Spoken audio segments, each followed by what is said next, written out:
Well, I've been trying to get this thing to dry for about a week now. This cold weather around here, it's not working out too well. After this tank of fuel through here, that'll probably make nearly $100 in diesel I've run trying to get her to dry. My old shop isn't insulated, and we've been having some days down to 20-degree nights and most others in the 30s and 40s. So I know that paper don't hold a lot of heat in, but it holds some of it in. I've got that heater there blowing right through it, so hopefully that'll help hold some heat in there and it'll finish getting it dry. The only place I'm having problems with the paint drying is where the seam sealer is I put on there. I don't know if you can see it with my finger there, but when I rub on it, see how it's still wet, it's tacky.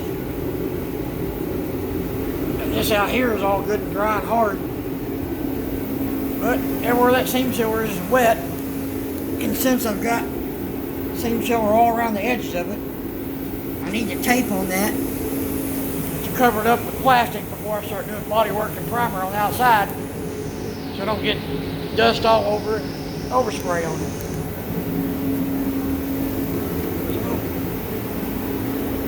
I haven't done an update in probably maybe a week or so about it.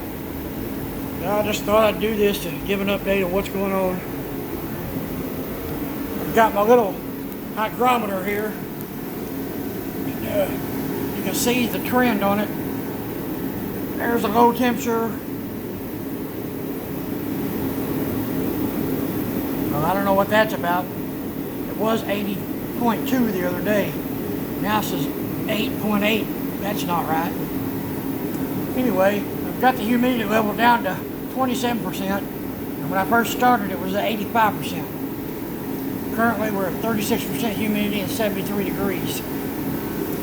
I've got that heater set on about 75, and it gets it, right around to 80 degrees in here by the time it shuts off.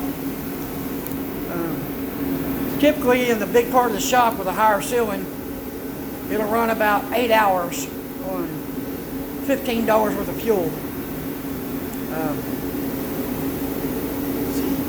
The other day I had it with it set at the 75-degree temperature. It ran about 12 hours in this room here with the door shut, so I got a little more run time out of it. But I need to get this paint dry so I can get on here and finish doing the rest of the work to this thing. Had going on 2 weeks of idle time and not able to do anything. And I can't really do anything in the other part of the shop because I'll get dust stirred up and offline here, and I didn't need it sticking to the top of the wet paint. But there's the update for today.